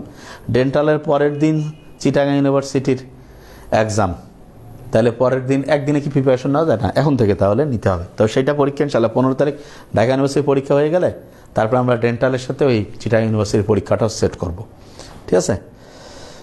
কোন আস্তরে নেগেটিভ কিটা কি কয় বুঝি না। নিচের কোন গ্যাসটির ব্যাপন ক্ষমতা বেশি? তাহলে যেইটার আণবিক ভর সবচেয়ে কম সেটার ব্যাপন ক্ষমতা বেশি। তাহলে ফ্লোরিন, অক্সিজেন, নিয়ন, ক্লোরিন। তাহলে নিয়নের হচ্ছে আণবিক ভর সবচেয়ে কম এগুলোর মধ্যে, তাহলে ব্যাপন ক্ষমতাটা বেশি হবে। 7 নম্বর থেকে কি বলছো? ওকে, ফাইন। আসলে সবগুলো টার্গেট করে পড়লে কিন্তু মুশকিল। এটা এটা এটা খুব ইম্পর্টেন্ট। তোমাদের একজন কমেন্টসও করছে, তোমরা অনেকে আন্দাজে সব জায়গায় পরীক্ষা দিচ্ছ। আমি কিন্তু এটা পুরো বিপক্ষে, মানে এটা আমি একেবারেই পছন্দ করি না। হ্যাঁ, কিন্তু আমি দেখছি যে এটা আসলে স্টুডেন্ট বুঝতে পারে না। সবসময় খেয়াল রাখবা যে ফোকাসড, যে আমি এই জায়গাটায় ইনশাল্লাহ খুব অসাধারণ পরীক্ষা দিব, তাহলে ওইটাকে টার্গেটটা যখন তুমি পড়বে তখন তোমার অবশ্যই অবশ্যই তোমার প্রিপারেশন ভালো হবে। আর তোমরা যদি সবগুলো দিতে চাও তাহলে কিন্তু ভেজাল, তাহলে তুমি কোনোটাই কিন্তু ফুল ফোকাসড ওইতে পরীক্ষা দিতে পারলো না, এটা কিন্তু সমস্যা। হ্যাঁ, কিছু স্টুডেন্ট থাকে যারা একেবারে আগের থেকে সব কিছু পড়ে রাখছে, ওকে ফাইন, সে যেখানে দিবে হইতেছে। কিন্তু যেটা বড় সমস্যা হয় সেটা হচ্ছে যে যার হয় না সে চিন্তা করে যে ঠিক আছে আমি সবগুলো দিই, তাহলে বোধহয় যে কোনোটা লটারির মতো হয়ে যাবে। ভাই, এটা বিশ্বাস করে এভাবে কাজ করে না, বিলিভ মি, আমি সত্যিটা বলছি। হ্যাঁ, ডেন্টালের সাথে চিটাগাং ইউনিভার্সিটির মেডিকেলের সাথে এটা হুবহু মিল আছে, এটা ঠিক আছে, অনেকটা মিল আছে। কিন্তু যেই জায়গাতে মনে করো যে একটু অমিল, সেটা প্রত্যেকদিন পড়তে হবে। আমি রুটিন করে দেবো ইনশাল্লাহ, কোনো সমস্যা নেই। কিন্তু খেয়াল রাখতে হবে যে একটু টাইম দিয়ে। যেমন তোমাদের সমস্যাটা কোথায় হয়, যেমন ধরো যে তোমার জিএসটি গুচ্ছ, এগ্রি গুচ্ছ, এগুলোতে হিউজ সিট আছে। কিন্তু তো একটা স্টুডেন্ট ধরো যে এই মাসের ডেন্টাল পর্যন্ত সে ভালো করে পড়লো, তারপরের দিন 1 তারিখে ধরো যে চিটাই ইউনিভার্সিটি পরীক্ষাটা দিল, দেওয়ার পর সে চান্স পেলে আলহামদুলিল্লাহ, চান্স না পেলেও আলহামদুলিল্লাহ, সে টার্গেট করলো যে ঠিক আছে আমি হচ্ছে যে গোটাল মার্চ মাসটা এবং হচ্ছে এপ্রিলের 12 তারিখ পর্যন্ত এগ্রি, এই 40টা দিন আমি এমন করে পড়বো, ঈদের দিন আমি পড়বো। তুমি মেডিকেল অ্যাডমিশনের চান্স হয় নাই, এরপরে ধরো যে তোমার, আমি বলবো যে তোমার চান্স না পাওয়া পর্যন্ত তোমার হচ্ছে ঈদ পূজা যাই যেটা থাক সেইটাতে কোনো ইনভলভমেন্ট না, ঈদের কাজ ঈদ চলবে, হ্যাঁ নামাজ পড়বা ইয়া করবা, ওকে। ঈদের দিন কি কোথাও লেখা আছে যে নামাজ কি পড়াশোনা করা যাবে না? কোথাও লেখা নেই। কিন্তু আমরা কি পড়াশোনা কোথায় আনন্দের সাথে ব্যস্তানুপাতিক সম্পর্ক রাখছি, যে আনন্দে থাকলে পড়াশোনা করা যাবে না, এটা একটা ভুল কনসেপ্ট। ঈদের দিন তো বেশি পড়তে কী সমস্যা? ঈদের দিন কোনো সমস্যা নেই। মানে আমি এটা এই কারণে বলি যে তুমি যদি অসাধারণ কিছু রেজাল্ট করতে চাও তাহলে তোমাকে প্রত্যেক দিন পড়ার মধ্যে থাকতে হবে, এটা খুব ইম্পর্টেন্ট। যতক্ষণ পর্যন্ত তোমার আশানুরূপ রেজাল্টটা তুমি পাচ্ছ না, তাহলে যে হ্যাঁ তাহলে, এবং এইটা যখনই তুমি করবে তোমার মনে হতে পারে যে ভাই আমি ঈদের দিন পড়লে কী এমন হবে। এখানে ইম্পর্টেন্ট জিনিস যেটা, তুমি যখন ঈদের দিনও পড়ো তখন তোমার কিন্তু মাইন্ডের মধ্যে এই জিনিসটা যে কতটা ডেডিকেশন ঈদের দিনও সে পড়ার মধ্যে আছে, তখন অটোমেটিক তোমার এই যে আজে বাজে টাইম লস করার মানসিকতাটা হবে না। জিনিসটা বুঝতেছো আমি কি বলতেছি? যখন তুমি, তার মানে এত আনন্দের সময় অন্যরা এমনিতে টাইম অপচয় করতেছে, তুমি ওই সময় পড়তেছো, এই জিনিসটা খুব ইম্পর্টেন্ট। হ্যাঁ, তাহলে এইটা খুব ভালো করে, হ্যাঁ মডেল টেস্টের রুটিন অনুযায়ী পড়ছে অবশ্যই, এটা তো সবচেয়ে বেস্ট রুটিন, এটা ভালো করে পড়লে তো ইনশাল্লাহ আশা করি খুব অসাধারণ পরীক্ষা হবে। হ্যাঁ, তাহলে এইটা জিনিস, তাহলে ওই যে তোমার ডেন্টাল পরীক্ষা এবং চিটাই ইউনিভার্সিটি পরীক্ষার পরে মাঝখানে তার সেরকম ওইরকম কোনো পরীক্ষা আমার জানা মতে নাই। যে ঠিক আছে তাহলে আমি জিএসটি তো আর একটু বোধহয় লেট আছে, তার আগে হচ্ছে যে ইয়ার পরীক্ষা কী বলে এটাকে, মাঝখানে আরও কয়েকটা পরীক্ষা আছে, কিন্তু কৃষি গুচ্ছটা একেবারে ফোকাসড 3700, মানে হিউজ সিট। কেউ যদি ভালো করে পড়ে অবশ্যই সে চান্স পাবে ইনশাল্লাহ, কারণ সিটের পরিমাণও ভালো, টাইমও তোমার ভালো আছে। কিন্তু তুমি যদি চিন্তা করো যে 40 দিন টাইম আছে একটু রিল্যাক্স করি নেই বাবা, তাইলে হবে না। হ্যাঁ শফিউল আলম সাহেব, তার মানে ওই 40 দিন যে একেবারে ফুল ফোকাসড পড়াশোনা, যে না ভাই এটাতে কোনো কমতি আমার করা যাবে না, আমাকে চান্স পাইতে গেলে আমাকে প্রত্যেক দিন পরীক্ষা দিতে হবে, প্রত্যেক দিন রিভিশন দিতে হবে। এই যে মেডিকেল পরীক্ষার আগের ঘন্টাগুলো তুমি যেভাবে কাজে লাগাইছো ঠিক সেই অনুযায়ী পড়ো, 40 দিনে তোমার কিচ্ছু থাকবে না, কারণ ওই পড়াগুলোই তো তুমি দেখবা যে পুরা, তার সাথে একটু প্লাস মাইনাস আছে। যখন তুমি কন্টিনিউয়াস পরিশ্রম করবা তখন তুমি ইনশাল্লাহ রেজাল্ট হয়ে যাবে। হ্যাঁ হ্যাঁ, তাহলে এটা হচ্ছে যে ওই যে আবু বকর সিদ্দিক বলতেছে 3 দিন সে বছরে পড়তো না। আচ্ছা ঠিক আছে, 3 দিন না পড়ে যদি বাকি 362-63 দিন পড়ে তাহলে তো আলহামদুলিল্লাহ। হ্যাঁ, তাহলে এই জিনিসটা, আচ্ছা তাহলে নিচের কোন গ্যাসটির ব্যাপন ক্ষমতা হবে সেটা বুঝতে পারছি। বায়ুমণ্ডলের কোন অঞ্চলে ঝড় ঝঞ্ঝার উৎপত্তি ঘটে?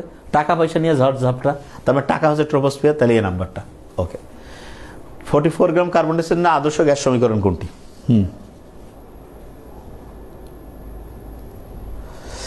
জাবির করেন্ট, হ্যাঁ প্রশ্ন তো আমরা যদিও আমরা মেডিকেলের জন্য এক্সপার্ট না, কিন্তু যেভাবে আমি সামারিগুলো বানাই এবং লাইভে যা আমরা পড়াই ইনশাল্লাহ। জামান প্রধান বলছে স্যার আসসালামু আলাইকুম স্যার, এইচএস 26-এর ফ্রাইডে মেডিকেল বই কবে স্টুডেন্টরা পাবে? আচ্ছা যারা পায়নি আমাকে বলছে যে এটা হচ্ছে 12 থেকে 13, তার মানে কালকে 12 তারিখ আছে, কালকে পরশুর মধ্যে অনেকে পাঠাতে পারে। কালকে অফিসে অবশ্যই একটু ফোন দিবা 10টার পরে। হ্যাঁ, মেডিকেল নাকি এটা ওকে। আচ্ছা তাহলে 44 গ্রাম কার্বন ডাইঅক্সাইড আদর্শ গ্যাস সমীকরণ, তাহলে আমরা কি জানি? পিভি সমান এনআরটি। দেখো বলবে হ্যাঁ ঠিক আছে, পিভি সমান এনআরটি।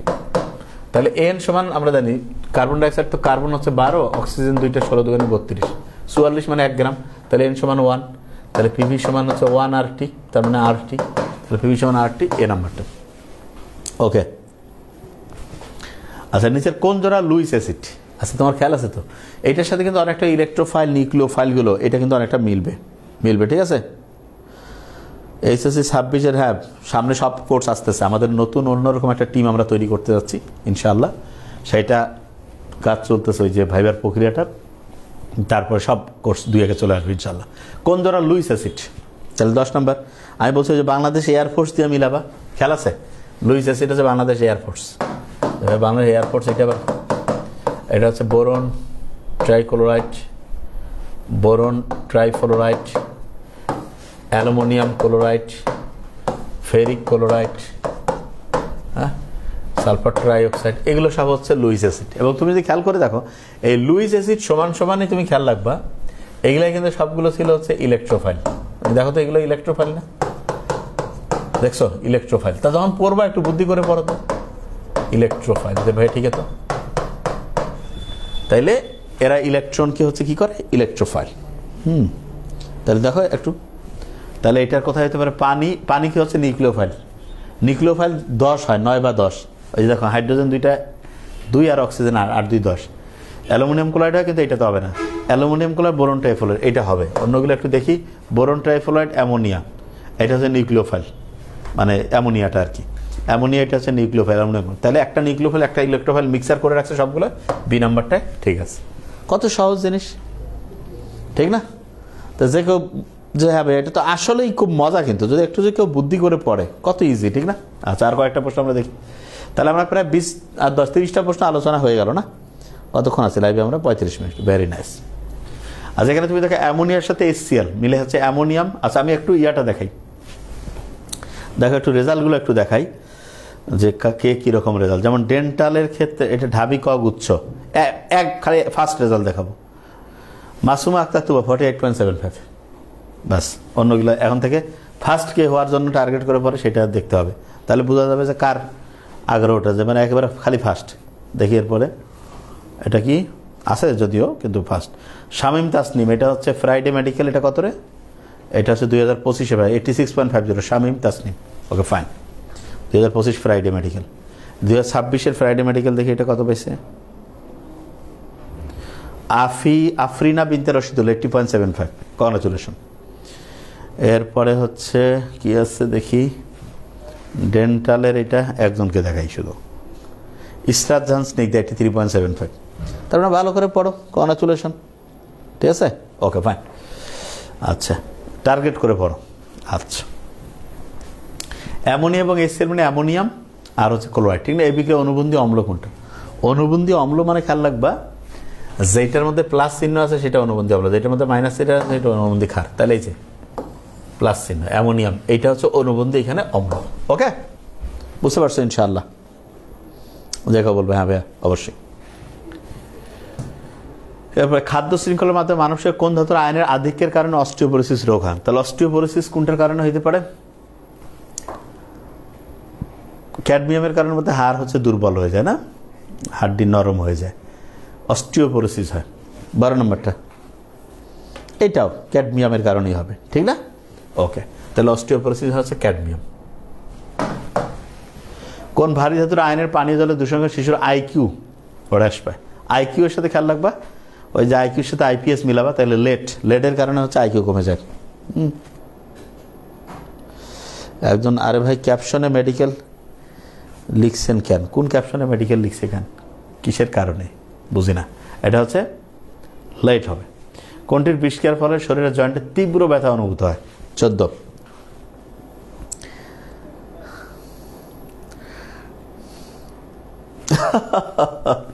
আমি দেখলাম, বুঝছো, আমার এক্সপেরিয়েন্স থেকে আমি কিন্তু ওই যে অনেকে কয় না যে ভাই অনেকে যে কথাবার্তা একটু ঠিকভাবে কইতে পারেন, আপনি রাগ হন না কেন? আমি রাগ হই না কেন জানো? কারণ আমি জানি ও ইচ্ছা করে কয়, ফ্যামিলি কালচার থেকে যেটা শিখছে সেটা। এই দেখের কথা স্ট্যান্ড, আরে ভাই ক্যাপশনে মেডিকেল লিখছেন কেন? তাও ভালো, পরে লিখছেন কেন, লিখছিস কেন যে কয়নি, এই জন্য কংগ্রাচুলেশন, অন্তত ক্রিয়াপদের সঠিক ব্যবহার করছে, ভেরি নাইস। হ্যাঁ, এখন অনেকে মানে এগুলো না শিখলে এটা দোষ না, শিখে নাই, জানে না এটা জিনিস। তো এই জন্য কারোর উপর রাগ হওয়া ঠিক না, কারণ হচ্ছে যে যেটা বিহেভ শিখে ঠিক সেইটাই করে। খুবই সুন্দর।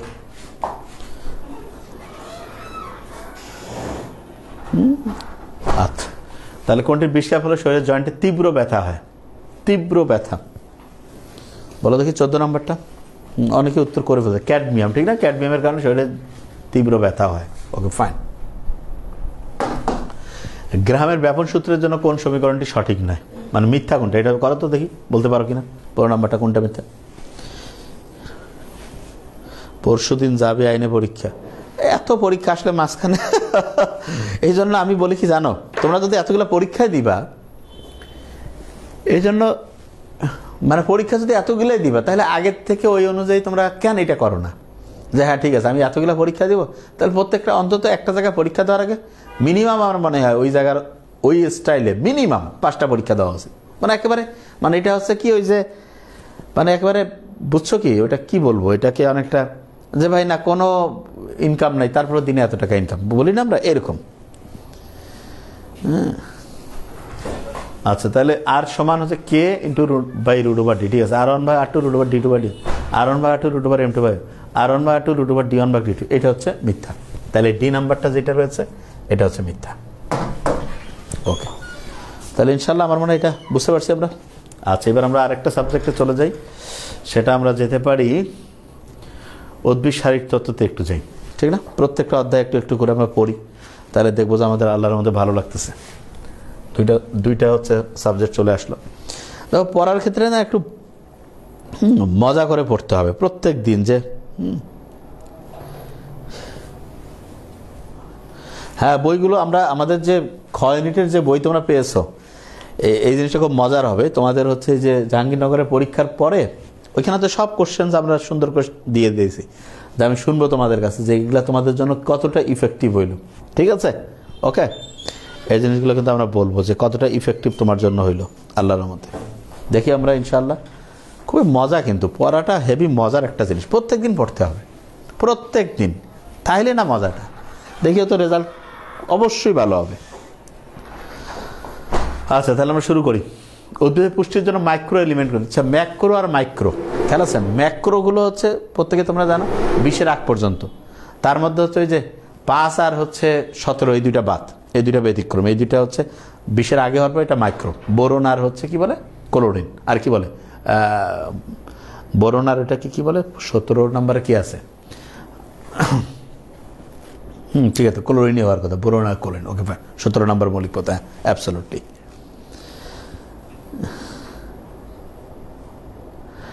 আবু বকর সিদ্দিক স্যার, আমি sir medical, dental, Rajshahi university, ঢাবি, এবি আর জিএসটি, কৃষি জিএসটিতে একজন দিও, আর কোথাও না। আর বাকি কি কি আছে আসলে আবুল কালাম আজাদ, এখন থেকে কিভাবে পড়লে ডেন্টালে, মানে কি তুমি এই 30 তারিখের ডেন্টালের পরীক্ষা, এই যে 28 তারিখের দিকের যে পরীক্ষা 30 বলতেছে প্রত্যেক দিন ওই যে আমাদের, আমি জানি না আমাদের স্টুডেন্ট আমি মনে হয় চিনি না যেহেতু বলতে পারতেছি, প্রত্যেক দিন হচ্ছে যে ওই অনুযায়ী রুটিন অনুযায়ী যেটা আমরা দিয়েছি, প্রত্যেক দিন ফিজিক্স পড়ো first paper, second paper, chemistry first second paper, botany zoology, English, তার মানে প্রত্যেক দিন প্রত্যেকটা সাবজেক্ট পড়তে হবে, তাহলে ইনশাল্লাহ ভালো হবে। আচ্ছা উদ্ভিদ পুষ্টির জন্য মাইক্রো এলিমেন্ট কোনটা? ক্যালসিয়াম এটা macro, carbon macro, sulphur, copper এটা হচ্ছে মাইক্রো এলিমেন্ট। তাহলে 20-এর পিছনে দেখলে সেগুলো মাইক্রো। ওকে, গ্লুকোজ 6 ফসফেট থেকে ফ্রুক্টোজ 6 ফসফেট এই বিক্রিয়া কোন এনজাইম দ্বারা প্রভাবিত হয়? তাহলে এটা আমরা জানি, ওই এনজাইমগুলোর যে হিসাব আছে সেটা।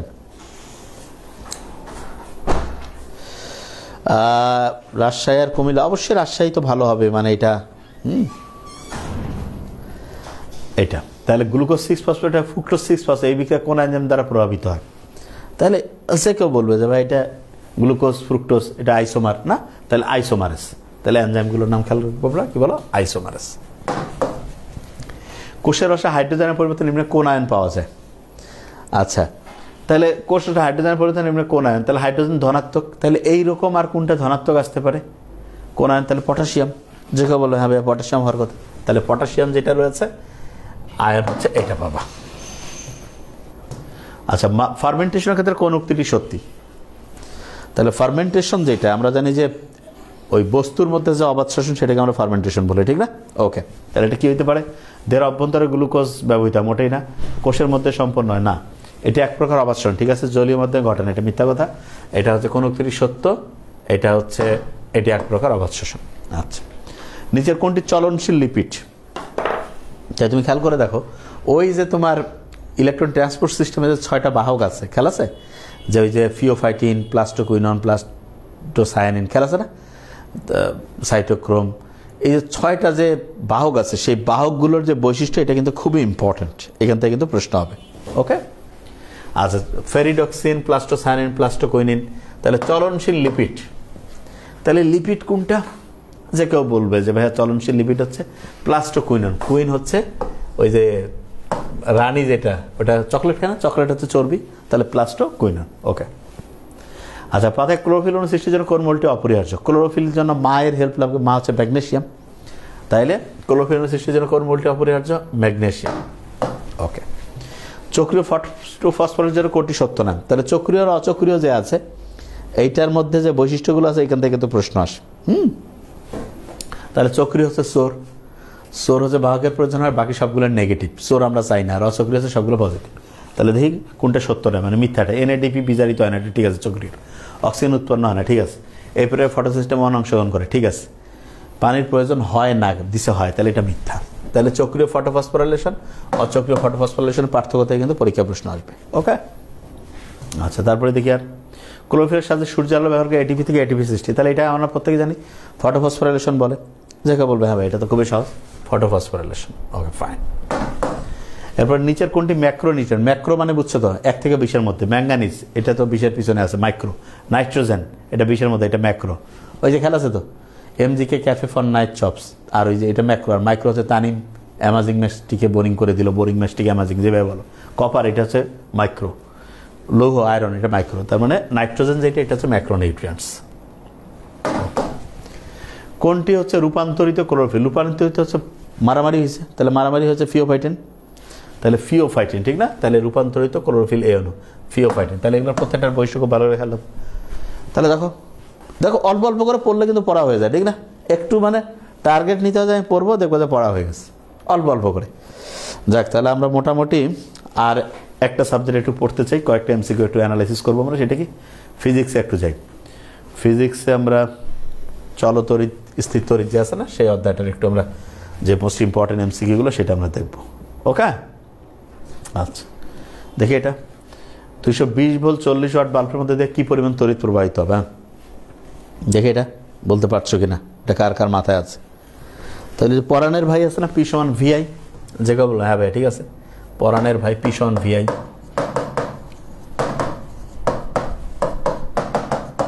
P = যদি VI হয় তাহলে এখানে 220 ভোল্ট, এখানে V হচ্ছে 220 আর P হচ্ছে 40 = 220, আর তড়িৎ প্রবাহিত I বের করতে হবে। তার মানে I সমান হচ্ছে 40/220।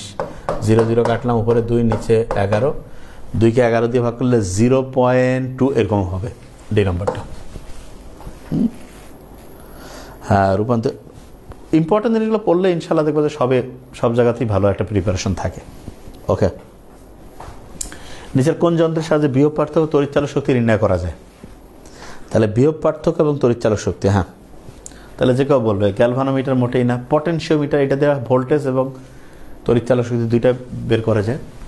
তাহলে প্রত্যেকটা এই যে যন্ত্রগুলোর দেখো যে মৌলিক কাজগুলোকে এটা খেয়াল রাখতে হবে। আচ্ছা, একটি 220 ভোল্ট 40 ওয়াট বাল্বের মধ্যে কী পরিমাণ তড়িৎ? তাহলে এই যে P = VI এটা দিয়ে পারবো আমরা। গ্যালভানোমিটার তড়িৎ বর্তনে শান্ট ব্যবহার করা হয় কী উদ্দেশ্যে? শান্টের কাজটা কি? যাতে মানে বেশি পরিমাণ তড়িৎ যাতে একবারে না যায়, না মানে এটা হচ্ছে যে তোমার একটা ফিউজ হিসাবে কাজ করে, ঠিক না? এটা যে কেউ বলবে হ্যাঁ ভাই এটা তো ঠিকই। তার মানে হচ্ছে যে হঠাৎ করে বেশি পরিমাণ কারেন্ট যে যাতে হচ্ছে মেশিনটাকে নষ্ট করতে না পারে, তার মানে গ্যালভানোমিটার বিদ্যুৎ প্রবাহ কমানোর জন্য, বি নাম্বারটা। ওকে, আচ্ছা, এরপরে দেখি নিচের কোন যন্ত্রের সাথে ছোট মানের রোধ ও বিদ্যুৎ চালক শক্তি নির্ণয় করা যায়? তাহলে আমরা জানি ছোট মানের রোধ এবং বিদ্যুৎ চালক, তাহলে এটা অ্যামিটার শুধু পরিমাপ, গ্যালভানোমিটার অস্তিত্ব আছে কিনা, পটেনশিওমিটার এটা ছোট মানের রোধ এবং বিদ্যুৎ চালক শক্তি, পটেনশিওমিটার। ওকে, ফাইন। তাহলে প্রত্যেকটা মেশিনের যে মূল কাজ এটা থেকে প্রশ্ন আসতেছে। আচ্ছা, 220 ভোল্টের হিটার 110 ভোল্টে চালালে উৎপাদিত তাপ, আচ্ছা এটা খুব ইন্টারেস্টিং। দেখো আমরা জানি যে উৎপাদিত তাপ এই সমান কি বলতো, I² RT, আর V এবং I কিন্তু সমানুপাতিক। তার মানে একটা জিনিসের H এর সাথে I² যেমন সম্পর্কিত, তার মানে H এর সাথে V² সম্পর্কিত। তাহলে ভোল্টেজ যখন তোমার হচ্ছে কি হয়েছে, তুমি দেখো যে 220-এর জায়গায় 110 হয়েছে, অর্ধেক হয়েছে। তাহলে এটাকে অর্ধেককে যদি আমি স্কোয়ার করি, হাফকে যদি আমি স্কোয়ার করি, কত হয়ে গেল? তো 1/4 গুণ হবে, তাহলে সি নাম্বার। এটা অনেক জায়গায় উত্তর ভুল থাকে, এটা কিন্তু একটু ভালো করে খেয়াল রাখবো। হ্যাঁ, এটা হচ্ছে 1/4। ওকে, ফাইন।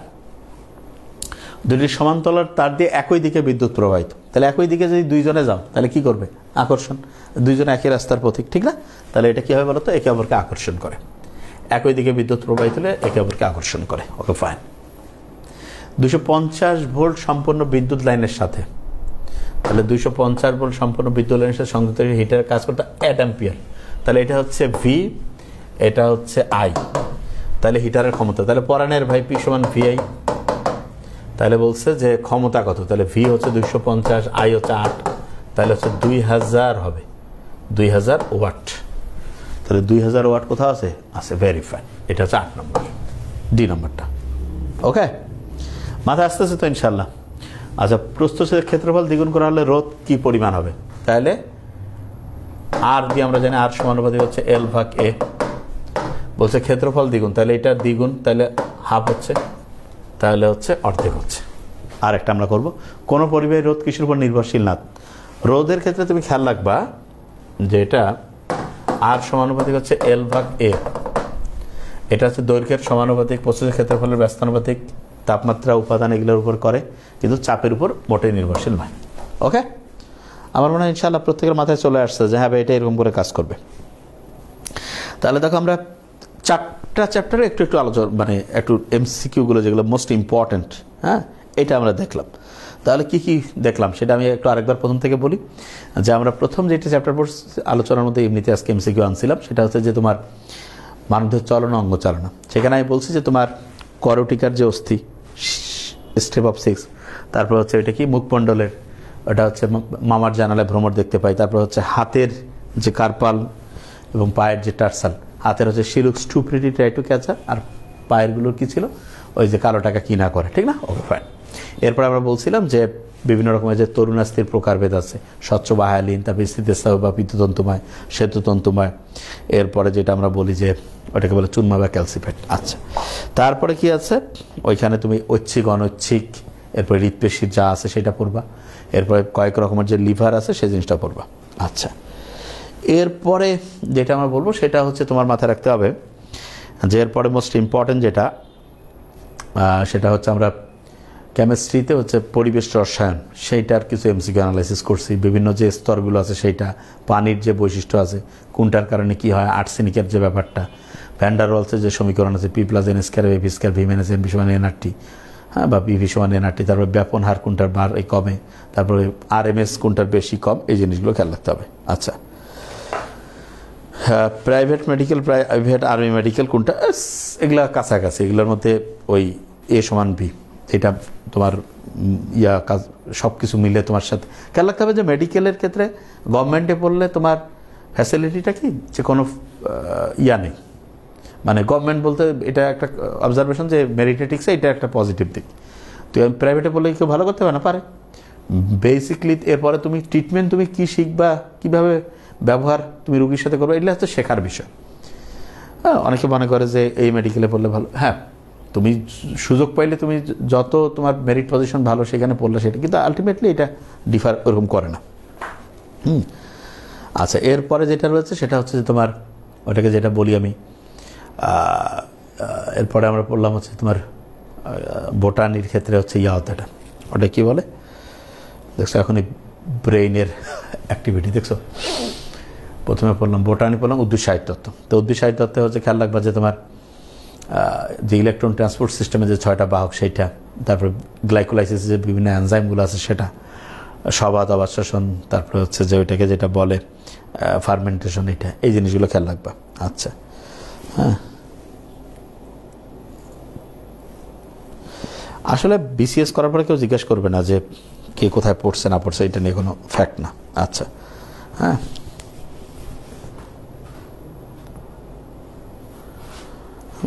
আচ্ছা, এরপরে যেটা রয়েছে সেটা হচ্ছে যে আমরা ফিজিক্সের ক্ষেত্রে ওই পরাণের ভাই পি সমান ভিআই, তারপর হচ্ছে এই যে পটেনশিওমিটার, তারপরে হচ্ছে shunt, ammeter, galvanometer, AVO, ammeter, voltmeter, ohm, রোধ কী কী বিষয়ের উপর নির্ভর করে, কারণ এই জিনিসগুলো আলোচনার মধ্যে আছে। তাহলে আমার মনে হয় যে যে জিনিসটা মোটামুটি বুঝতে পারছো তো, যে মানে এই জিনিসগুলো মাথায় রাখলে হবে। হ্যাঁ,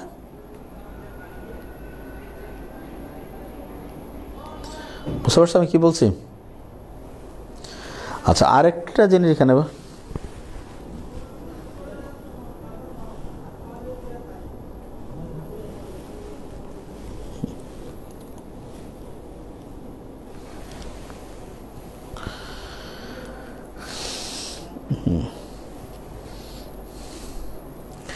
কৃষিগুচ্ছের হচ্ছে যে কোর্স ভর্তির বিজ্ঞপ্তি কবে দিবেন? ইনশাআল্লাহ 15 তারিখের মধ্যেই দিয়ে দেবো। 15 তারিখ তো মিস আমরা করবোই না। আমরা আসলে এখন তোমাদের হচ্ছে যে টার্গেটটা রাখছি যে ইয়া নিয়ে, ওটাকে যেটা বলি যে তোমাদের ঢাকা ইউনিভার্সিটি এই ইউনিটের পরীক্ষাটা তো 15 তারিখ, সেই পরীক্ষাটা একটু ভালো করে দিয়ে দাও, এবং ওই দিনে আমরা হচ্ছে কৃষিগুচ্ছের এবং জিএসটির একসাথে কোর্সটা লঞ্চ করে দেবো। কারণ এই কয়েকদিনে আমাদের চাওয়াটা কি জানো, আমরা চাও যে তুমি আগে যে পরীক্ষাগুলো দিচ্ছ এই সময় পুরো ফোকাসটা এখানে দাও, দিয়ে পরীক্ষা দিলে এরপরে তো তোমার 15 তারিখের পরে এরপরে কারো ডেন্টাল পরীক্ষা, কারো হচ্ছে যে 1 তারিখে রাজশাহী কী বলে জিডা ইউনিভার্সিটি পরীক্ষা, তারপরে মূলত জিএসটি আর এগ্রি আগে, তারপরে তো জিএসটি। তো এই জিনিসটা ইনশাল্লাহ। হ্যাঁ, তা ঠিক আছে, থ্যাংক ইউ সো মাচ, প্রত্যেকে ভালো থাকবা। আচ্ছা, এনইউসেবল স্যার প্লিজ একটু বলেন FTNA সাবজেক্টটা নিয়ে কোন জায়গায় পড়তে আসছো সেটাকে বলো। কেউ যদি আমাকে একটা জিনিস বলে যে এইটা সাবজেক্ট, তাহলে আমাকে শুনতে হবে আমাকে যে সাবজেক্টটা নিয়ে তো বলবো, কোন জায়গায় পড়তে আসছো সেটা বলো দেখি। এনইউসেব, হ্যাঁ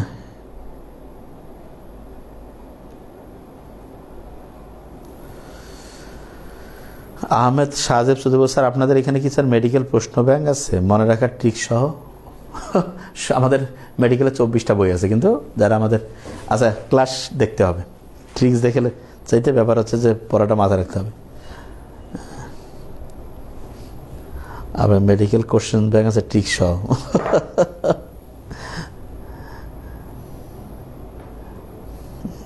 এনে সব, হ্যাঁ বলো দেখি কোন জায়গায় তুমি কোথায় পড়তে আসছো, মানে জিনিসটা কি স্যার প্লিজ একটু বলবেন FTNA সাবজেক্টটা নিয়ে। ও নিজেও এখন কনফিউজড।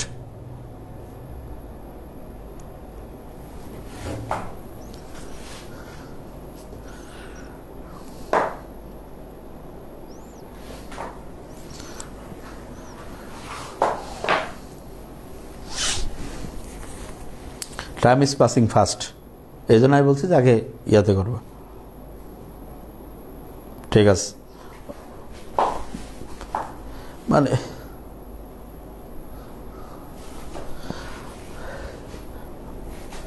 আচ্ছা ইয়াতে ও বলছে নোয়াখালী বিজ্ঞান ও প্রযুক্তি ইউনিভার্সিটিতে নাকি?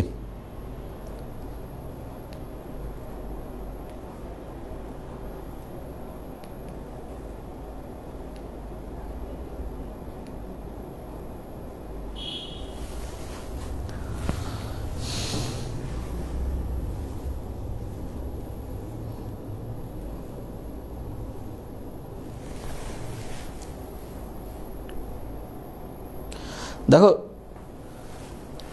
FTNS তো তোমার মানে জিনিসটা কি আমি তোমাকে বলি যে একটা হচ্ছে তোমার টেলিকমিউনিকেশন ইঞ্জিনিয়ারিং তো ভালো, আবার ফুড নিয়েও এখন কোনটা তোমার FTNS এর তোমার এই যে এই জিনিসগুলো সবসময় অ্যাক্রোনিম ব্যবহার করাটা কিন্তু ঠিক না।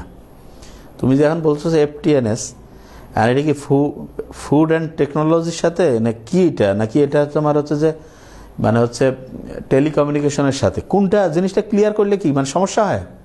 মানে আমি জিনিসটা বুঝি না। একটা জায়গায় একটা জিনিস যেটা জিনিসের তোমার এমন না যে এটা যে ভাই আমরা BCS কইলে বুঝি যে বাংলাদেশ সিভিল সার্ভিস, তোমার তো সাবজেক্টটার এটা তো বহু ভ্যারাইটি আছে।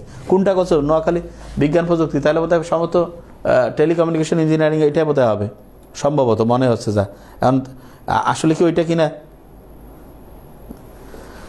দেখো, টেলিকমিউনিকেশন ইঞ্জিনিয়ারিং আমি তোমার একটা জিনিস বলি, এগুলো জিনিস তো ভালো তো অবশ্যই, প্রত্যেকটা জিনিসই ভালো, কিন্তু কথা হলো যে এক্সেল করতে হবে এগুলোতে, একেবারে তোমার কাজ শিখতে জানতে হবে। এগুলো তো আর গভর্নমেন্ট চাকরি তো এরকম অপরচুনিটি নাই, কারণ তোমাকে হচ্ছে যে মানে খারাপ তো আর কোনোটাকে বলার কোনো সুযোগ নেই, কিন্তু ব্যাপার হলো যে তুমি যেই সাবজেক্টটা পড়তে আসছো ওইটা থেকে তোমার আগ্রহ আছে, এক্সেল করতে পারবা যে কোনো জিনিসে অসাধারণ। আগে বাংলাদেশের স্টুডেন্টরা পড়তো কম্পিউটার সায়েন্স ইঞ্জিনিয়ার, কেন যে বিজ্ঞানী হবে, তো একটা তো পাইলাম না বাংলাদেশের, মানে দেখি না তো, চোখে পড়ে না, ওয়ার্ল্ডের খবরে কোথাও দেখি না, মানে একটাও না বলতে 1, 10টা 5টা, ওইটা তার হইলো না।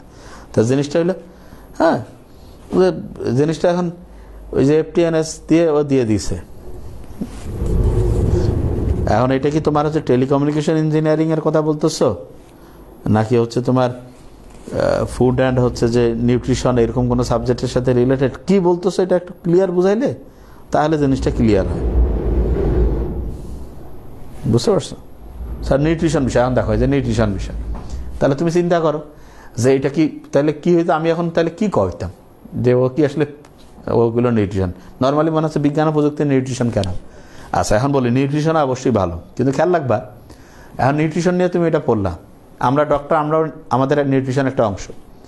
তা আমরা যদি নিউট্রিশন নিয়ে কথা বলি, আমাদের কথাটা কিন্তু বাংলাদেশের প্রেক্ষাপটে ডক্টরের কথা বেশি শুনবে। বাস্তবতাটা বোঝার চেষ্টা করো। কিছু জিনিস আছে এক এক দেশে এক এক রকম চাহিদা।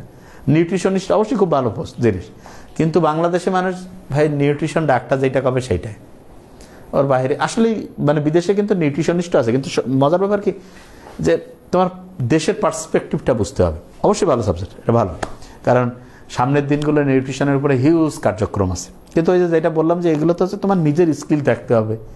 এগুলো হচ্ছে যে তোমার সরকারিতে ওইরকম নিউট্রিশনের উপরে খুব বেশি যে পোস্ট, এটা তুমি আশা করতে পারো না। বুঝতে পারছো আমার কথা আমি কি বলছি? তাহলে এই জিনিসটা হচ্ছে মাথায় নিতে হবে যে আসলে কি আমরা করতে চাই। এবং মানে মনে করো তোমার মেডিকেল সায়েন্সে তুমি ডাক্তারি পড়লে তোমার বুঝতে পারছো তোমার সব জায়গায় ফ্যাসিলিটিস এরকম। এখন ওইটা তারপরে কৃষি যেমন এটা আছে। নিউট্রিশন খারাপ মোটেই কবে না, খুব ভালো সাবজেক্ট, ফিউচার ভালো আছে। কিন্তু কথা হলো যে এগুলোতে তোমার নিজের কোয়ালিটির উপরে তোমার ইয়াটা পাবা। এখানে তোমার মানে তোমার পার্সোনাল কোয়ালিটির উপরে তোমাকে হচ্ছে অ্যাট্রাক্ট করতে হবে, তা নাইলে পারবা না। বুঝতেছো আমার কথা আমি কি বলছি? আর কিছু জিনিস আছে তোমার পার্সোনাল কোয়ালিটি মোটামুটি আছে, কিন্তু ওই পোস্টের ক্যাপাসিটিতে তোমার দুইটা মিলে যোগ করিয়া ওই যে ব্যাপারটা একটা এরকম, স্থিতিশক্তি আর বিয়োগ শক্তির গুণফল মিলিয়ে রেজাল্ট, বা স্থিতিশক্তি বিয়োগ শক্তির যোগফল তো সব জায়গায় সেম, জাস্ট গুণফলে বলি।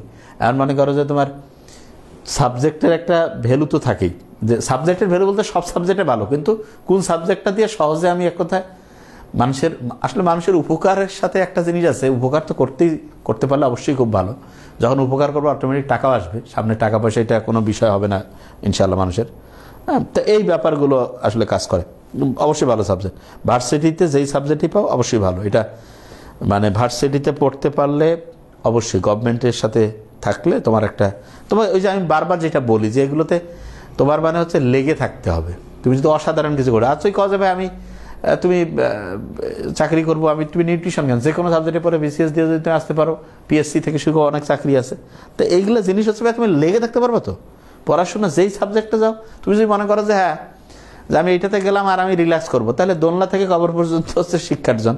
তুমি যেই দিন থেকে কাজ শেষ করছো সেই দিন থেকে তোমার মৃত্যুর প্রক্রিয়া শুরু। সহজ জিনিস, ক্লিয়ার? এই জিনিসটা ভালো করে মাথায় রাখবে। সাবজেক্ট ভালো আছে ঠিক আছে, কিন্তু ব্যাপার হলো যে এটা তোমার যে আগ্রহ হয়, যার যেটা আগ্রহ, তাহলে সে অবশ্যই এটাতে অসাধারণ কিছু করতে পারবে। থ্যাংক ইউ, প্রত্যেকে ভালো থাকবা।